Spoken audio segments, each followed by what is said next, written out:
நெக்ஜென் நேயர்கள் அனைவருக்கும் வணக்கம். நான் ஜோதிடர் தமிழரசன் பேசுகிறேன். இன்றைக்கி நம்ம இந்த பதிவில் பார்க்க போகிற தலைப்பு, நம்ம இப்போ எதை பற்றி பார்க்க போகிறோன்னா, ராகு கேது பயிற்சி பற்றி தான் பார்க்க போகிறோம். ராகு கேது பயிற்சி 2025. பொதுவாகவே பாருங்கள், ராகு கேது பார்த்திங்கன்னா ஆன்டி கிளாக் வைஸ் நகரக்கூடிய கிரகங்கள். மற்ற கிரகங்கள்லாம் பார்த்திங்கன்னா நவகிரகங்களில் 9 கிரகங்களில் மற்ற கிரகங்களெல்லாம் பார்த்திங்கன்னா உங்களுக்கு கிளாக் வைஸ் நகரும். ராகு கேது மட்டும் ஆன்டி கிளாக் வைஸ் பின்னோக்கி நகரக்கூடிய கிரகங்கள் தான் ராகு கேது. சர்ப்ப கிரகங்கள் சொல்லுவாங்க, பாம்பு கிரகங்கள்னு சொல்லுவாங்க. அதே மாதிரி பார்த்திங்கன்னா நிழல் கிரகங்கள்னு சொல்லுவாங்க. ராகு கேதுக்கு பார்த்திங்கன்னா சொந்த வீடு கிடையாது. பாம்பினுடைய தலைப்பகுதி தான் ராகு, பாம்பினுடைய உடல் மற்றும் வால் பகுதி தான் கேது. ஒரு ஜாதகத்தில் பார்த்திங்கன்னா ராகு கேதுக்கு ரொம்ப முக்கியத்துவம் கொடுத்து பார்க்கப்படுது. அது என்ன காரணம்னா, ராகு இருக்கிற இடத்த, அந்த ராகு கேது இருக்கிற வீட்டு அதிபதி போல் செயல்படுவாங்க. எப்போயுமே பாருங்கள், ஒரு வீட்டில் ராகு நின்னாலும் அதுக்கு ஆப்போசிட் 180 டிகிரி 180 டிகிரி கேது நிற்பார்.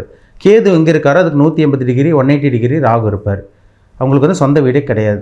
ராகு திருப்தியே படுத்த முடியாதுங்க. ராகு பார்த்திங்கன்னா, ராகுன்னு சொல்லும் போதே ஒரு பிரம்மாண்டத்துக்கு உண்டான கிரகம்னு சொல்லலாம். ஏன்னா ஆசை தூண்ட வைக்கிற கிரகம், மாய வலையை விரிக்கக்கூடிய கிரகம் தான் ராகு. கேது பார்த்திங்கன்னா இருக்கிற இடத்த தடை பண்ணுவார். சிதைக்கக்கூடிய அமைப்பெல்லாம் பார்த்திங்கன்னா கேது தான். தடை பண்ணுற கிரகமே கேது தான். பிரம்மாண்டப்படுத்தி காட்டுறது, பெருசாக ஆசைப்படுறது, இதெல்லாமே பார்த்திங்கன்னா அந்த ராகுவோட அமைப்பு தான். அப்போ ராகு கேது பயிற்சிங்கிறது ரொம்ப ரொம்ப ரொம்ப முக்கியமாக பார்க்கப்படுது. சரிங்களா? இப்போ சனி பயிற்சி எந்த மாதிரி நம்ம பார்க்குறோமோ அதே மாதிரி தான் ராகு கேது பயிற்சி. சர்ப்ப கிரகங்கள், நிழல் கிரகங்கள், சாயா கிரகங்கள்னு சொல்லுவாங்க. இப்போ ராகு ஒரு இடத்துல நின்றுச்சுன்னா, அவங்க கூட ஒரு கிரகம் இருந்ததுன்னா அந்த கிரகம் போடவே இப்படி மாறிடுவார் ராகு. பச்சோந்தி கிரகம்னு சொல்லுவாங்க. ராகு அப்படி தான், கேது அப்படி தான். நவகிரகங்களில் 9 கிரகங்களில் பார்த்திங்கன்னா மோஸ்ட் பவர்ஃபுல் பிளானட்டுன்னா கேது தான். 9 கிரகங்களில் ரொம்ப சக்தி வாய்ந்த பிளானட் பார்த்திங்கன்னா கேது தான்.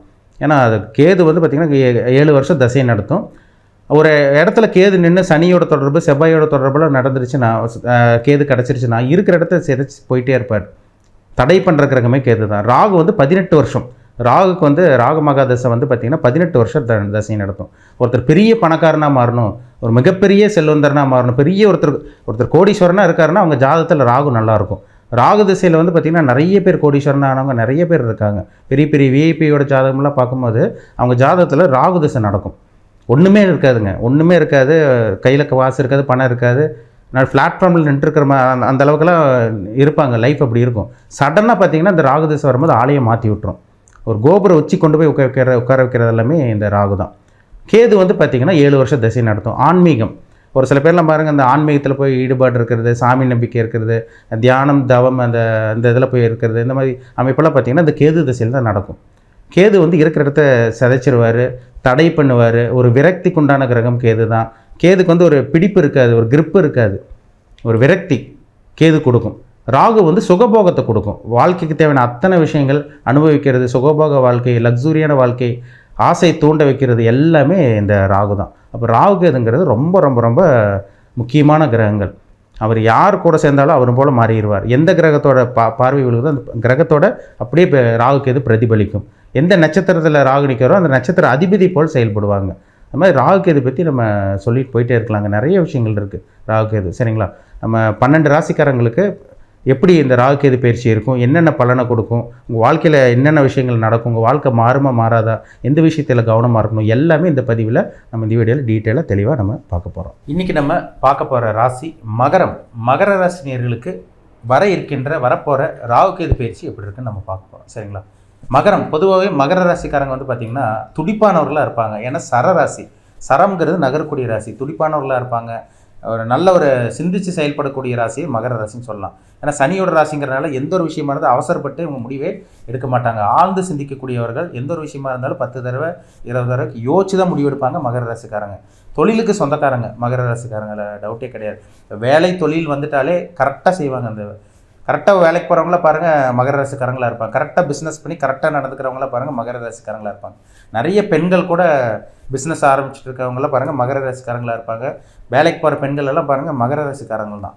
ஏன்னா மகரம்ங்கிறது பார்த்திங்கன்னா உழைக்கக்கூடிய ராசி, முன்னேறக்கூடிய ராசி இந்த மகர ராசி. ஆரம்பத்தில் சின்ன வயசுலலாம் கொஞ்சம் கஷ்டப்பட்டால் கூட நடுத்தர வயதுக்கு மேலே தான் இவங்களோட வாழ்க்கை நல்லா இருக்கிறது பார்க்க முடியுது. அப்போ இது ஒரு தொழிலுக்கு உண்டான ராசி. உழைப்புக்கு சொந்தக்காரவங்க, துடிப்பானவர்களாக இருப்பாங்க. பொறுமையாக இருந்து தான் எந்த ஒரு விஷயத்தையும் காரியத்தை சாதிப்பாங்க மகர ராசிக்காரங்க. இது ஒரு நல்ல ஒரு ராசிங்க. இது இப்போ உங்கள் ராசிக்கு வந்து பார்த்தீங்கன்னா 3ஆம் இடத்துல ராகு இருக்கார்.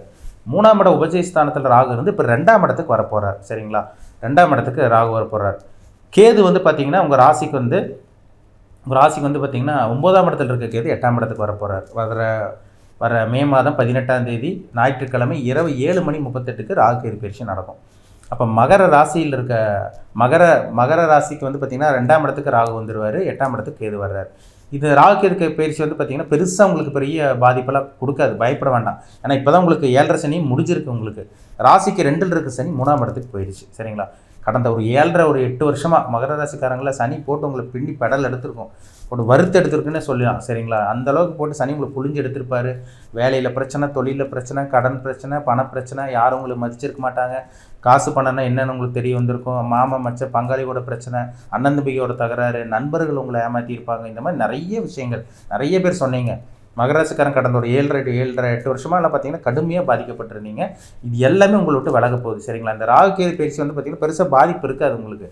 2ல் இருக்க ராகு வந்து குருவோட பார்வை, குருவோட கண்ட்ரோலில் வர்றதுனால இது வருமானத்தை கொடுக்குற ராகுவாக தான் உங்களுக்கு நிச்சயமாக இருக்கும். சரிங்களா, யார்ட்டி பணத்தை கொடுத்து ஏமாற வேண்டாம், கொஞ்சம் கேர்ஃபுல்லாக இருங்க. ஏன்னா ஏற்கனவே நிறைய அனுபவத்தை சனி உங்களுக்கு கற்றுக் கொடுத்துருப்பாரு. அதனால் வர்ற பணத்தை சேஃப்டி பண்ணிக்கோங்க, அது ரொம்ப ரொம்ப முக்கியம். சரிங்களா, 2ஆம் இடத்துல இருக்கிற ராகு என்ன பண்ணுவார்னு பார்த்தீங்கன்னா குரு பார்வையில் இருக்கிறனால தனத்தை அப்படியே பெருக்கிறதுக்கு தான் பார்ப்பார்.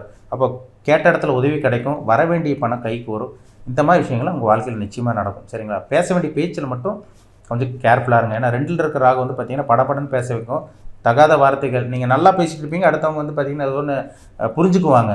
நீங்கள் நல்லா தான் பேசியிருப்பீங்க, அடுத்தவங்க வேறு மாதிரி புரிஞ்சுக்குவாங்க. இதெல்லாமே இந்த வாக்குஸ்தானத்தில் ராகு இருக்கிறனால சில பிரச்சனைகள் ஏற்படுத்தும். அதனால் பேச்சு சம்மந்தப்பட்ட விஷயங்கள், வாக்கு சம்மந்தப்பட்ட விஷயங்களை கொஞ்சம், அதாவது பேச வேண்டிய விஷயங்களை கொஞ்சம் கேர்ஃபுல்லாக இருங்க, கவனமாக இருந்துருங்க. சரிங்களா, பண விஷயத்தில் ரொம்ப ரொம்ப கவனமாக இருக்கணும்.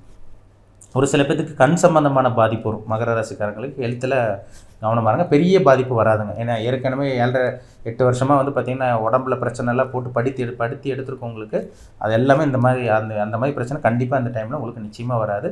சின்ன பிரச்சனை வரும், ஆனால் பெரிய ப்ராப்ளம் வர்றதுக்கு வாய்ப்பே இல்லை. 8ஆம் இடத்துல கேது இருக்குது, இரவு நேர பிரயாணங்களை கவனமாக இருக்கணும். சரிங்களா, 8ல் கேது இருக்கிறதுனால இரவு நேர பிரயாணம் கவனமாக இருக்கணும். முக்கியமாக சொல்லப்போனால் ஷேர் மார்க்கெட் பண்ணிகிட்டு இருக்கவங்க, நான் லாட்ரி வாங்க போகிறேன், ஷேர் மார்க்கெட், நான் பங்குச்சந்தை சூதாட்டத்தில் இறங்க போகிறேங்க சார், நான் சம்பாதிக்க முடியுமான்னு கேட்டிங்கன்னா கவனமாக இருக்கணும். அவங்களுக்கு தான் இந்த 8ல் இருக்க கேது சில பிரச்சனைகளை நிச்சயமாக ஏற்படுத்தி கொடுப்பார். 8 கேது இருக்கவே கூடாதுங்க. சில பிரச்சனைகளும் சில அசிங்கமானங்களும் சில பிரச்சனைகள் கொடுத்துருவார். நீங்கள் இப்போ வர்ற பணத்தை வச்சு அமைதியாக பேசாமல் இருந்துட்டிங்கனாலே பெரிய ப்ராப்ளம் வராது. இல்லை வர்ற பணத்தை கொண்டு போய் நான் அங்கே முதலீடு போட போகிறேன், இங்கே போட போகிறேன், நான் அங்கே அதில் இன்வெஸ்ட்மெண்ட் பண்ண போகிறேன் அப்படின்னு நினச்சிங்கன்னா இது கேது வேறு மாதிரி கொண்டு போய் விட்டுருவார், அசிங்கமானத்தை ஏற்படுத்தி கொடுத்துருவார். அதனால் பண விஷயத்தில் கவனமாக இருங்க, வாகனத்தில் கவனமாக போயிட்டு வாங்க. மற்றபடி பெரிய பாதிப்பு கண்டிப்பாக உங்களுக்கு ஏற்படுத்தி கொடுக்கவே கொடுக்காது உங்களுக்கு. ஏன்னா 3ஆம் இடத்துல இருக்க சனி வந்து பார்த்திங்கன்னா முயற்சி ஸ்தானத்தில் இருக்க சனியே ஒரு நல்ல ஒரு அமைப்பாக தான் உங்களுக்கு இருக்கும். தன்னம்பிக்கை, தைரியம், விடாமுயற்சி எல்லாமே செயல்படுற மாதிரி தான் உங்களுக்கு இருக்கும். சரிங்களா, ஒன்றுமே இல்லாமல் இருந்தவங்க, எல்லாத்தையும் தொலைச்சவங்க, நடு ரோட்டில் வந்து நின்றுருப்பாங்க மகர ராசிக்காரங்க, எல்லாத்தையும் இழந்திருப்பீங்க. நண்பர்கள் இழந்திருப்பீங்க, பணத்தை இழந்திருப்பீங்க, சொத்து எல்லாத்தையும் இழந்திருப்பீங்க. இந்த காலகட்டம் உங்களுக்கு கைப்பற்றக்கூடிய காலகட்டமாக இருக்கும். அது உங்கள் ஜாதகத்தில் நடக்கக்கூடிய தசாபுத்தி ஒத்துழைச்சா மட்டுமே தான். சரிங்களா, அதுதான் ரொம்ப முக்கியம். உங்களுக்கு வந்து பார்த்திங்கன்னா 6ஆம் இடத்துக்கு வேறு குரு வந்துட்டார். அது வந்து உங்களுக்கு 12ஆம் இடமான விரைஸ்தானத்தை பார்க்குறாரு. இது ஒரு நல்ல ஒரு சப்போர்ட் கிடைக்கும். கேட்ட இடத்துல உதவி, கேட்ட இடத்துல கடன், இந்த மாதிரி விஷயங்கள் இருக்கும். உங்களுக்கு நல்ல வேலை, எதிர்பார்த்த வேலை கண்டிப்பாக கிடச்சிருங்க. நம்ம இதெல்லாம் சேர்த்து வச்சு பார்த்தா தான் நம்ம துல்லியமாக சொல்ல முடியும். ராகுக்கு இது மட்டும் உங்கள் வாழ்க்கையை மாற்றிடாது, குரு மட்டும் உங்கள் வாழ்க்கையை மாற்றிடாது, சனி மட்டும் உங்கள் வாழ்க்கையை மாற்றிடாது. உங்கள் பிறப்பு ஜாதகமும் பார்த்தா தான் நம்ம துல்லியமாக, நம்ம 100% துல்லியமாக சொல்ல முடியும். உங்கள் ஜனன ஜாதகத்தில் சிம்ம ராசியில் என்ன கிரகம் இருக்குது, கும்ப ராசியில் என்ன கிரகம் இருக்குதுன்னு பாருங்கள். அதுதான் இந்த ராகு கேது பயிற்சி பக்காவாக வேலை செய்யும். சூரியன், சந்திரன், செவ்வாய் இதெல்லாம் சிம்ம ராசியில் இருக்கக்கூடாது. சூரியன், சந்திரன் உங்களுக்கு சிம்மத்திலும் கும்பத்திலும் இருந்தாங்கன்னா தந்தையோட உடல் ஆரோக்கியம் மற்றும் தாயாரோட உடல் ஆரோக்கியம் கண்டிப்பாக பாதிக்கப்படும். செவ்வாய் சிம்மராசியிலோ கும்பராசியில் இருக்காங்கன்னா சகோதரனோட பிரச்சனை, உங்களுக்கே ரத்த சம்மந்தப்பட்ட பாதிப்பு, விபத்து சந்திக்கிறது, ஆக்சிடென்ட் ஆகுது, இந்த மாதிரி விஷயங்கள்லாம் உங்களுக்கு நடக்கும். சரிங்களா, புதன் சேர்க்கை, புதன் ராகு கேது சேர்க்கை இருந்துச்சுன்னா தோல் சம்மந்தமான பிரச்சனை, நரம்பு சம்மந்தமான பிரச்சனை, இந்த மாதிரி விஷயங்கள்லாம் நடக்கும். குரு சேர்க்கை இருக்கக்கூடாது. குரு ராகு குரு கேது சேர்க்கை இருக்கக்கூடாது. கேது கூட குரு சேரலாம். குரு ராகுவோட சேர்ந்துச்சுன்னா ஜாதகருக்கே பிரச்சனை வரும், சில கண்டங்கள் வரும். சுக்கரன் ராகு சுக்கரன் கேது சேர்க்கை இருந்தால் திருமண வாழ்க்கையில் பிரச்சனை, தாம்பத்திய வாழ்க்கையில் பிரச்சனை, மனைவியோட கருத்து வேறுபாடு, மனைவியோட ஆரோக்கியம் கெட்டு போகிறது, இந்த மாதிரி விஷயங்களாம் வருங்க. அதனால் உங்கள் பிறப்பு ஜாதகத்தில் சிம்ம ராசிலையும் கும்பராசிலையும் என்ன கிரகம் இருக்குன்னு பாருங்கள். அதுதான் ரொம்ப முக்கியம். அதுபடி தான் இந்த ராகு கேது கரெக்டாக வேலை செய்யும், பக்காவாக வேலை செய்யும். சரிங்களா, மீண்டும் அடுத்த பதிவில் சந்திக்கும் வரை உங்களிடமிருந்து விடைபெறுவது உங்கள் ஜோதிடர் தமிழரசன். இந்த சேனல் பிடிச்சிருந்தா உங்கள் நண்பருக்கு உறவினருக்கு ஷேர் பண்ணுங்கள், லைக் பண்ணுங்கள், சப்ஸ்கிரைப் பண்ணுங்கள், பெல் பட்டனை கிளிக் பண்ணிக்கோங்க. ஆளுங்கிற ஆப்ஷன் இருக்கும், அதையும் செலக்ட் பண்ணிக்கோங்க. அப்போ தான் நாங்கள் போடுற பதிவுகள் எல்லாமே உங்களை வந்து சேரும். நன்றி.